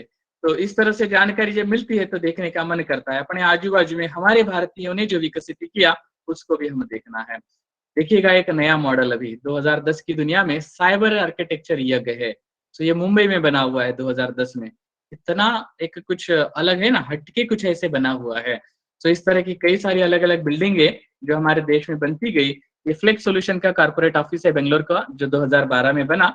उसके बाद बिल्डिंगों में ही 2012 में बनी हुई एक बहुत सुंदर संग्रहालय की इमारत, शायद आप सभी ने इसके बारे में सुना होगा, क्योंकि मैंने शुरुआत में कई बार इसके बारे में जिक्र किया था, जहां पर मैं खुद 8.5 साल तक म्यूजियम क्यूरेटर के नाते कार्य करता रहा।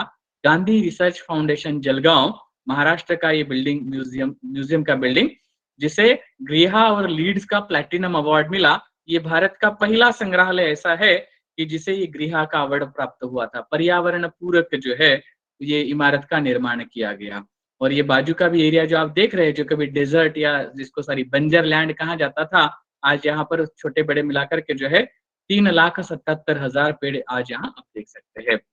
This is an building, so this is an pioneer building for our museums, क्योंकि सेकंड बिल्डिंग बना हमारा बिहार संग्रहालय जो पटना में है, जिसे 492 करोड़ रुपए के लागत से बनाया गया। This entire inside and outside we spend at that time 65 crore rupees.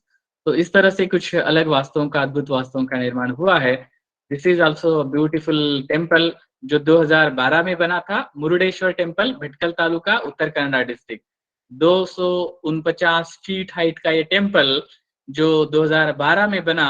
यहाँ पर राइट साइड में देख सकते हैं, हमारे यहाँ का चिदम्बरम टेम्पल हो या मदुरई के टेम्पल हो, ये तंजावरम का बृहदेश्वर टेम्पल हो। सो ऐसे टेम्पल जो हमारे देश में चेरा चोला पांड्या पीरियड में बनते थे, उसी तरह का ये टेम्पल आज भी बन सकता है।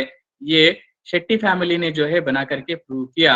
इसका मतलब वो कलाएं आज भी हमारे देश में जीवित है और इसको जीवित रखना हम सबकी जिम्मेदारी है। ये उसी का बाकी स्ट्रक्चर्स हम देखते हैं। तो ये और कुछ इमारतें जो 2016 में बांद्रा में तैयार हुई, द बॉम्बे आर्ट सोसाइटी की बिल्डिंग है।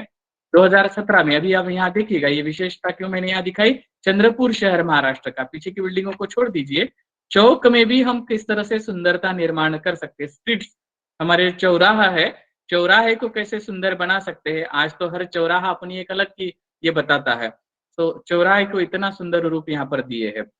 अब तो किसी भी शहर में जाइएगा, ज्यादा से ज्यादा वो स्क्वायर को, चौराहे को सुंदर बनाने का जैसे मानो कंपटीशन सा लगा हुआ है।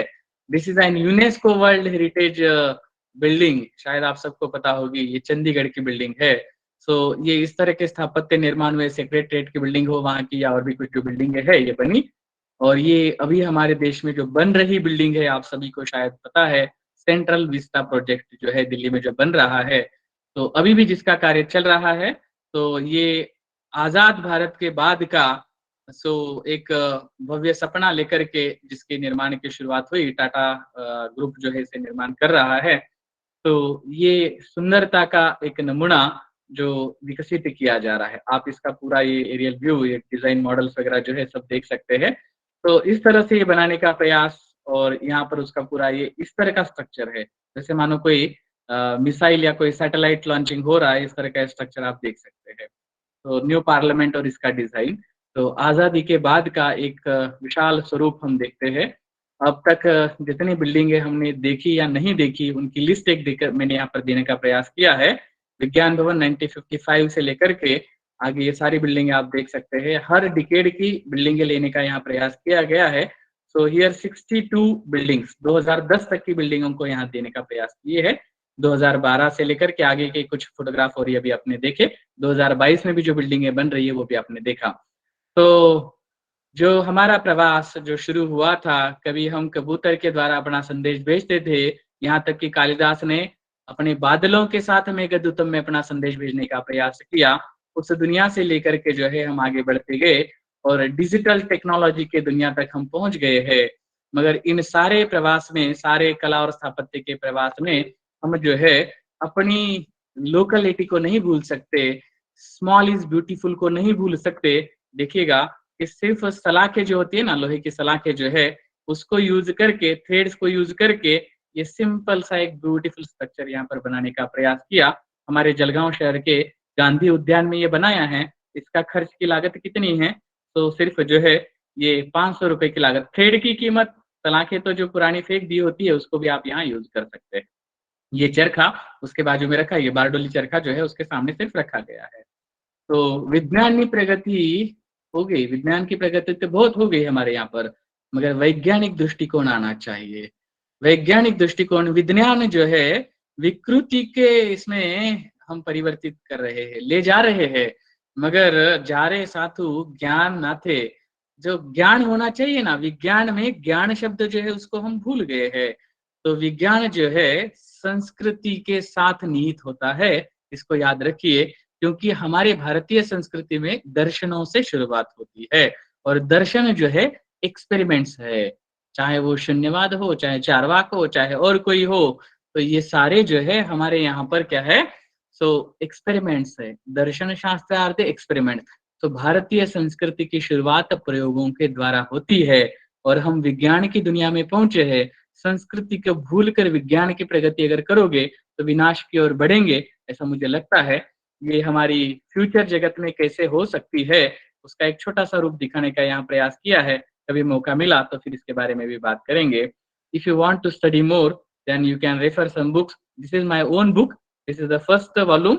तो इसके और 4 वॉल्यूम्स आएँगे and this total 5 volumes will be published now by IGNC, agriculture ministry, government of India के द्वारा ये सारे अभी प्रकाशित होंगे आगे। तो मोर बुक्स आर हियर।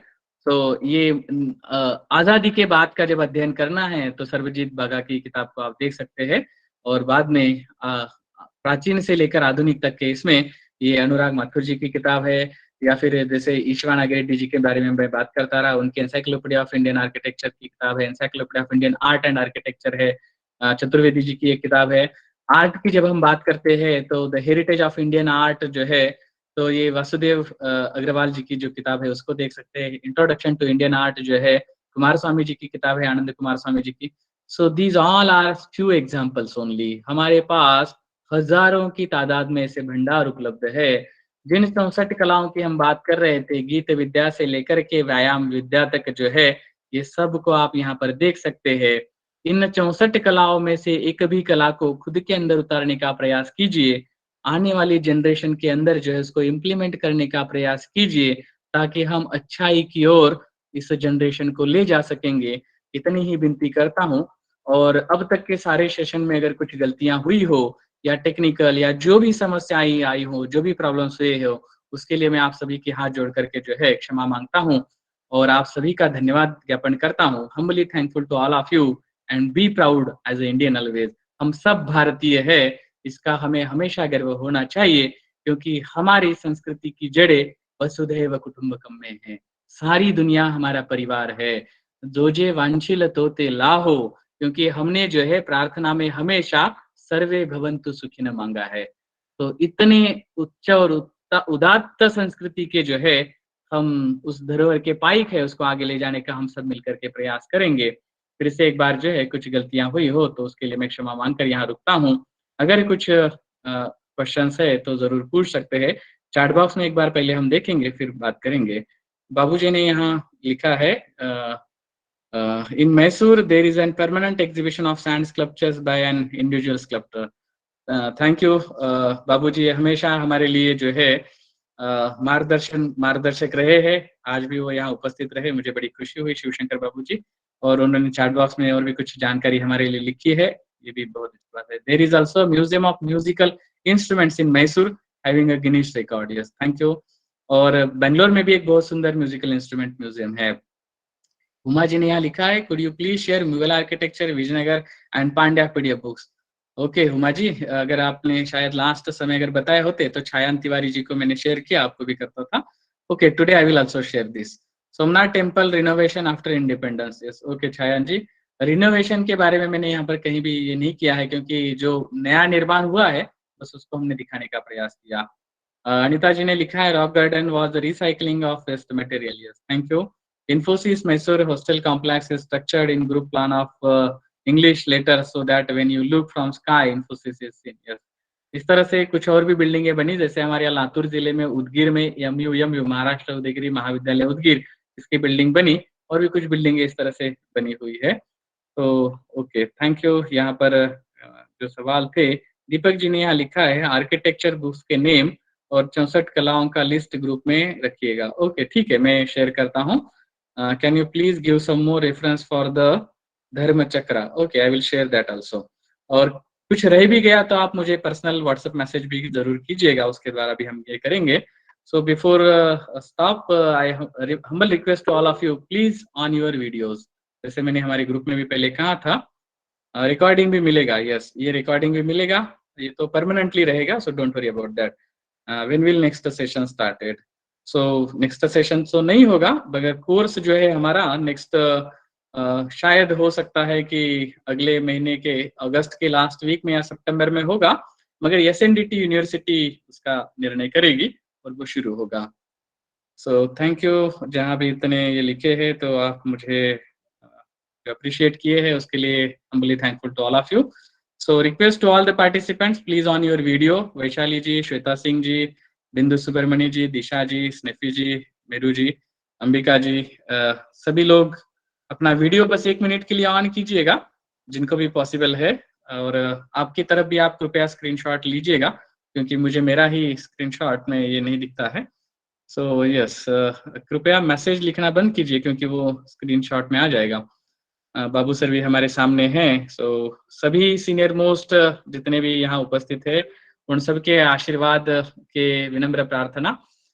उनके आशीर्वाद से ही हम ये सब कर पाए, वरना ये कभी पॉसिबल नहीं हो पाया, क्योंकि उनसे ही हम सीखते रहे, आज भी सीख रहे हैं और हमेशा सीखने का प्रयास निरंतर करते रहेंगे। और जो युवा है, जो अभी यंग है, मगर आगे लंबी रेस के घोड़े आपको ही बनना है, क्योंकि इस धरोहर को आप ही आगे ले जा सकते हैं। हमारा जितना ये था, हम तो किए कर रहे हैं, मगर आप जो एनर्जेटिक है, फुल फ्लेज के साथ में आप इसको और आगे ले जाइए, मगर इसकी समग्रता को पहचानिए, क्योंकि अगर हम टुकड़े टुकड़ों में अगर इस देश को समझने का प्रयास करेंगे तो बहुत मुश्किल होगी। देश जो है वो समझने की बात है, क्योंकि नेशन जो होता है ना, वो सिर्फ एक किसी जाति, किसी एक धर्म या किसी एक हिस्से को लेकर के नहीं बनता है। राष्ट्र एक भावना है, इसको समझिएगा।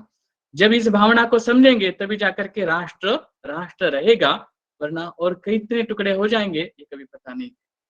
तो मैं हमेशा ये कहता आया हूँ कि वसुधैव कुटुंबकम से लेकर के चल रहे हैं। जब भी आवश्यकता पड़ेगी, श्रृंगार वीर करुणाद्भुतः से भयानकः विभत्स रौद्रो शांतश्च काव्येन वरसामतः।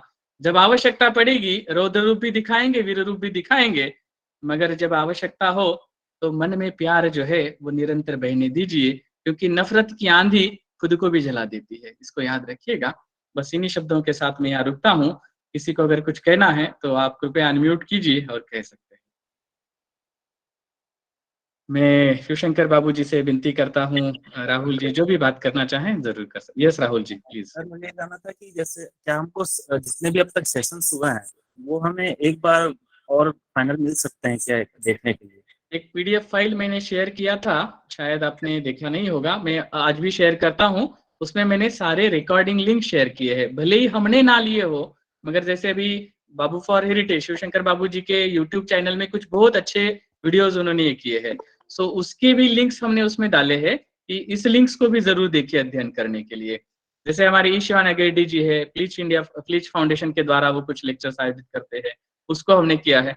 सो ये पीडीएफ फाइल हमने बनाया है, उसको हम जरूर शेयर करेंगे, उसमें देख लीजिएगा, ज्यादा से ज्यादा आपको जो है जानकारी उसमें से मिल जाए। जी Harish Shah ji, yes Babu sir please. Please unmute yourself sir, you are muted. It is 1 year. 1 year we have been journeying across with so many friends and then interacting. We have virtually walked through the entire India, its culture, different places, different flavors. And it was an interesting journey for 1 year where we have taken this in a very, very relaxed way, where we absorb every week, every month, different flavors, different structures, and then we were able to absorb them.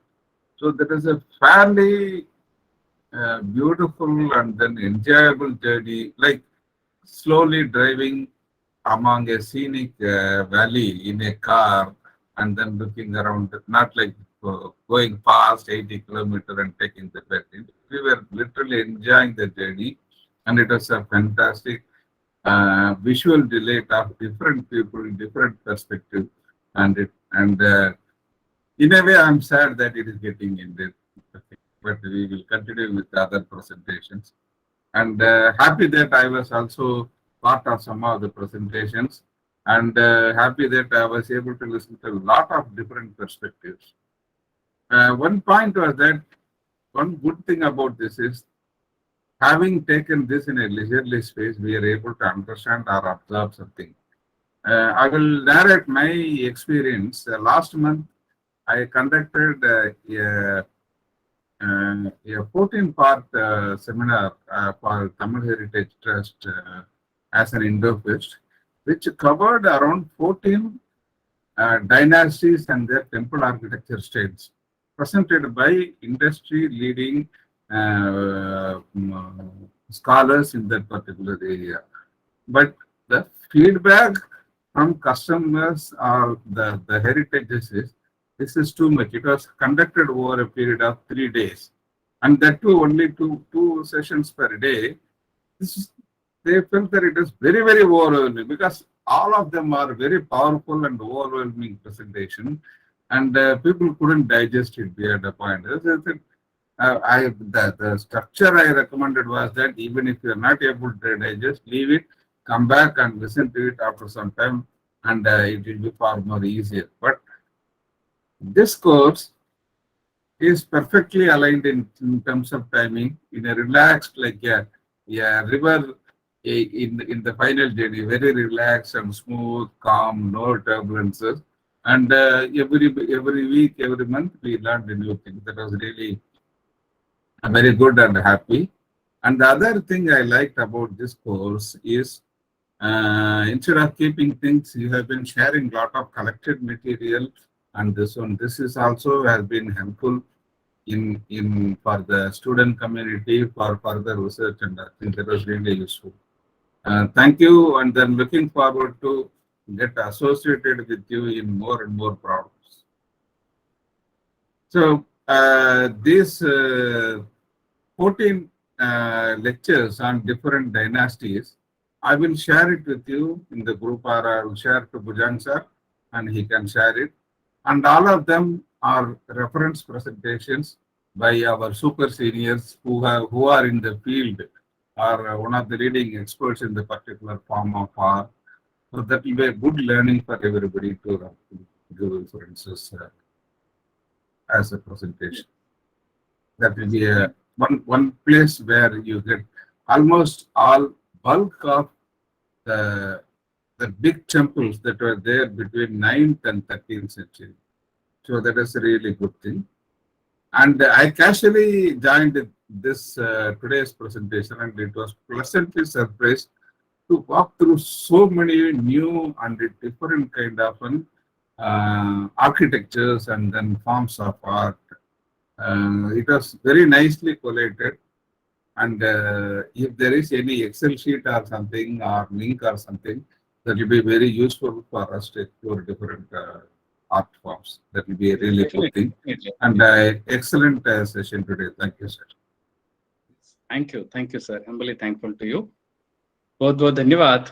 और भी किसी को अगर बात करनी है तो एक ये कोर्स की और एक विशेष बात आप सभी अगर देख रहे होंगे तो रविंद्र गोस्वामी जी से लेकर के, यानी हमारे उत्तर भारत से लेकर के दक्षिण भारत तक, केरला तक भी जो है सारे लोग इसमें, पूर्व से लेकर पश्चिम तक, यानी हमारे पूरे देश को जो है एक प्रतिनिधि के रूप में हम यहाँ पर देख सकते हैं। Yes, if anyone want to speak then please unmute yourself and say few words. किसी को कुछ कहना है तो आप अनम्यूट कर सकते हैं और बात कर सकते हैं। Sir, I would like to say something. Yeah, please. Because I finished my master's in art history from National Museum Institute. So, and this journey with you this entire year, I cannot imagine how good it was. I can't explain in words, because I learned so many new things with you, which we had not covered in that master's syllabus. So I also told my teachers about you. So they were like, okay, most of them know you there in Delhi. So that was a good thing. And I'm so sorry, I have a very young baby girl, so I was not able to attend a few lectures, so which was my bad. I missed it. Yesterday, the one link that you shared was so informative and so good with Parul Pandya Dharma, and I was so grateful for that. I wanted to thank you for this. And like sir said, Babu sir said, it was a virtual tour of the entire place of entire South India, especially this Pattadakal and all those, everything. I can't even explain. Belur, everything that you have shown us. Thank you so much, sir. Thank you so much. Thank you. And thank you to Babu sir also. Thank you so much. Thank you. And another thing is that in our sessions, as you know all well, Tarashankar पांडा जी ने जो शुरुआत की थी, क्योंकि हम ही हमारे course में सिखाएंगे, प्रयास करेंगे जितना भी हो सकता है। तो उन्होंने प्रयास किया हमारी बंगाल की कला और स्थापत्य को हमारे सामने रखने का। उससे लेकर के हमारे चेन्नई के कुछ जो विद्यार्थी थे, उन्होंने भी बहुत सुंदर तरीके से कई सारे मंदिरों के बारे में जानकारी हमें दी। सिंधु जगन्नाथ जी है, मेधा दुबे जी है, जो कभी हमारे कोर्स में ही थे, मगर जिन्होंने अपने अपने एक्सपर्टीज को जो है वो हमारे सामने रखा। अलग-अलग डायनास्टीज, अलग-अलग टेम्पल्स के एग्जांपल्स लेकर के उन्होंने हमारे सामने बात रखी। तो बड़ा अच्छा लगा, क्योंकि हम सब अपना खुद का एक स्किल रखते हैं, हम सब जो है अपना खुद का एक एक्सपर्टीज रखते हैं। जिस विषय में आपको गति है, उस विषय को लेकर के जो है दुनिया के सामने जरूर आइए, शर्माइए मत, डरिए मत, प्रयास कीजिएगा। क्या होगा ज्यादा से ज्यादा कि कुछ गलतियां होगी तो क्षमा मांग लेंगे, क्योंकि गलतियां तो सभी से होती है ना, मगर प्रयास तो करेंगे, पीछे नहीं हटेंगे। एक बार प्रयास करेंगे तो निरंतर करते रहेंगे। ये भी बात जो है हमें इस सेशन से सीखनी है। So if anything more, if anyone wants to say anything else, then please unmute yourself and please speak. Yes, Bindu ji. Please. Yeah. Ji. So the entire journey was very, very beautiful. Actually, like what Babu sir is saying also, that it is like a virtual walkthrough of the entire country. You know, where we can see the culture, tradition, architecture, art, everything in part of it. Especially, you know, unifying the entire nation in terms of this journey is excellent. We all are really gifted to be part of this. Thank you so much. Have many more like this, so that you know we can get a part of the knowledge that all diggers like you have. You know, thank you so much for having this service. Yes, thank you बिंदु जी, बहुत बहुत धन्यवाद। आप बेंगलोर में रह कर के भी आर्किटेक्चर और संग्रहालय जगत के लिए जो कार्य कर रहे हैं, उसके लिए भी आपको विनम्रता से अभिवादन। जी, रविंद्र जी, आप कुछ कहना चाहते हैं? Please unmute yourself. You are muted. Yeah. I also express my thanks. Actually, as you know, I am not history background, but your lectures inspire me to learn history more about. So I am very much thankful कि आपके lectures इतने simple होते हैं कि उन्हें बहुत कुछ समझने को और सीखने को मुझे टाइम निकालना होता है। और मुझे लगता है कि आपका स्टार्ट होने वाला है। Sometime I missed, but your YouTube helped me in that. So, thanks a lot. और कंटिन्यूस रखिएगा ये सीरीज, तो we can learn a lot. Yes, thank you, thanks a lot. Yes. So one more thing, I would like to share this. I don't know, this is my research on Vishnupur temples of Bengal, the terracotta temples of Bengal. I finished my master's with this research, so it's a huge book. Or aapke mein one teacher had taken one session on that, so it was very good, because in National Museum, many students, many seniors of mine, they said, ये temples exist करते हैं क्या? Because medieval time के temples के बारे में they have no idea. They said, ये सही में temples है या तुमने ढूंढा है? मैंने कहा, अरे मेरे घर के पास. So इतना ignorance एक तरह से हमारे पास, तो they only know about ancient temples and not about these medieval time temples. So I wanted to share my work with you, because you have been really inspiring with your books and your knowledge. So again, thank you so much. Thank you. और एक Sir, बात, sorry. Excellent effort, ma. Excellent effort, Vinita Raj. If you can share me these basic details on what the book is about. Yes, sir. Yes, sir. I'll also arrange for some presentation in the southern side. Okay, yes. So that will be an interesting option. I have a number of PPTs which we used for seminars, which we had to give seminars before giving this dissertation. So if you want, I can share that as well. I had taken all the photos in this book.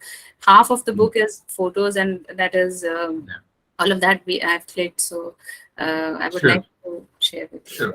Sure, you can share the details. Yes. And we will see, get some exposure in other regions, because this is something which we have been pushing, particularly the terracotta temples. Yeah, because terracotta will not survive for longer time. It's already been more than 400 years, and everything is now eroded. Most of the things are eroded, but still we could find few things. So I've taken all that.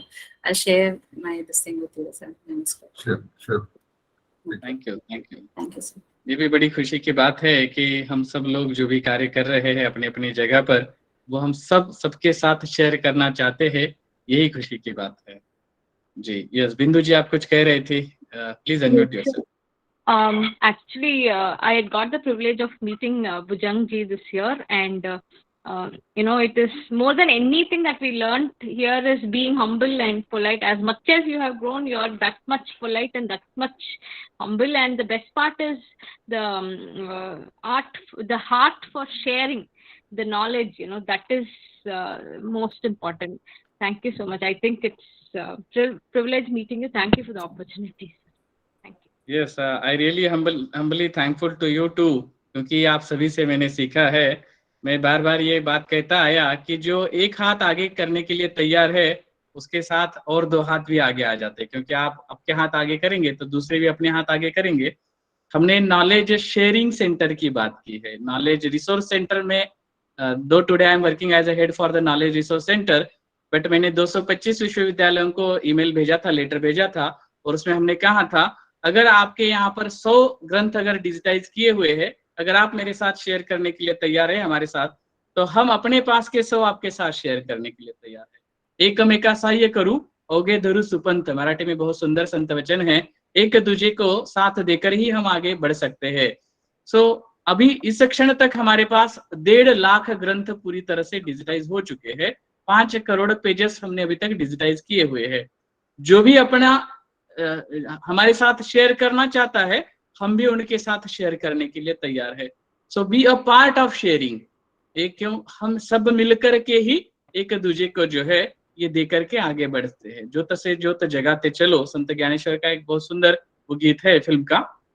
सो यही गंगा, ज्ञान की गंगा जो है, हम सब एक दूजे के साथ बांटते हुए आगे चलेंगे। सो यस, राहुल जी आपने हाथ रेज किया है, आपने चैट बॉक्स में सवाल पूछा है, मगर क्या मैं आपको एक सवाल पूछता हूँ, आप जिस कॉलेज में या जिस यूनिवर्सिटी में आप काम करते हो, तो वहां पर अगर आपकी एग्जाम हो और अगर मेरे यहाँ अगर इस तरह का कुछ सेमिनार हो, तो क्या आप आपके कॉलेज के एग्जाम को आगे कर सकते हैं मेरे लिए किसी एक स्टूडेंट के लिए? Please unmute yourself.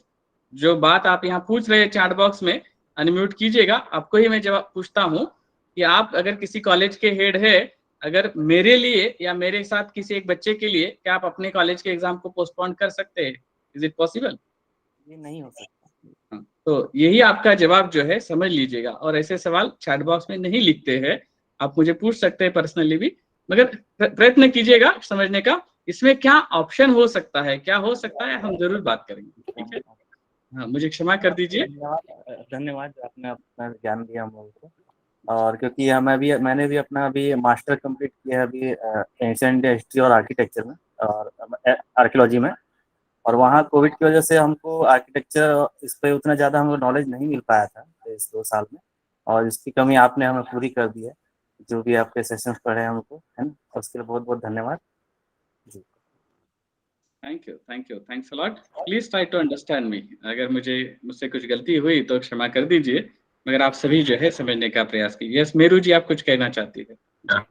Before that, मैं आपका before मतलब that, तहे दिल से I शुक्रिया अदा have, कर रही हूँ जी। अच्छा sir, I'm Babu sorry. Sir बोल रहे हैं। Yeah, ना, sorry. ठीक है sir. I have another Please go conference ahead. call at 9:30, so I will take leave of it. Thank you for all the good time, and then looking forward to see you in the next discussion meeting and continue the relationship. Thank you. Have a nice day and week and year. Thank you. Bye. Definitely, yes. Thank you. Humbly thankful to you also for the blessings for all of us. आप Sure. सभी, आपका आशीर्वाद और मार्गदर्शन आगे भी हमें मिलता रहेगा, यही उम्मीद हमें। Definitely. God bless you. God bless you all. Yes, Meru ji, please. Hello.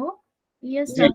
Sir, I just want to say thank you so much because it's very great opportunity. I'm feeling privileged कि मैं इतना, मतलब मैं teacher होके भी इतना काफी कुछ चीजें इतनी नई मैंने सीखी है और जानी है, जो मैं अपने स्टूडेंट्स के साथ शेयर कर सकती हूँ। और मैं, आप हमारे कॉलेज में भी आए हैं तो मैं आपके साथ मैंने आपकी मतलब लाइव वो भी देखी है, लेक्चर्स भी सुने हैं। मैं श्री एमडी शाह महिला कॉलेज से जुड़ी हुई हूँ, तो और रंजना मिश्रा मैडम के सेमिनार में भी मैंने आपके लेक्चर्स सुने हैं सर। तो ये हमारा बहुत बड़ा सौभाग्य है कि मुझे इसीलिए आपका नाम देखते ही मैंने ज्वाइन कर लिया था कि ये लेक्चर तो करने ही करने हैं सीरीज मुझे, और आप आगे भी कुछ ऐसा होगा तो सर मैं हमेशा जोड़ना चाहूंगी, क्योंकि मुझे बहुत कुछ सीखने को मिल रहा है जिसके थ्रू हम अपने स्टूडेंट्स को भी बहुत कुछ सिखा सकते हैं।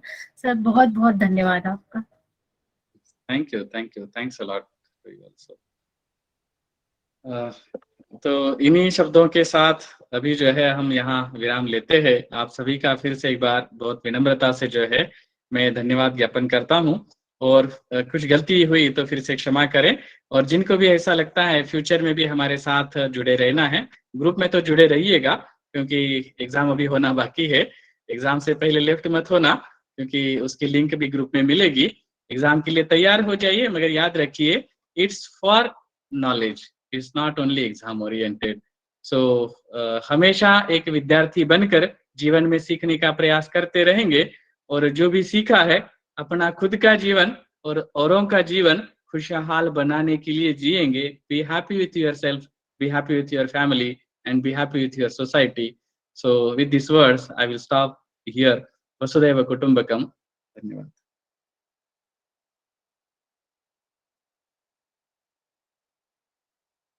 Thank you very much, sir.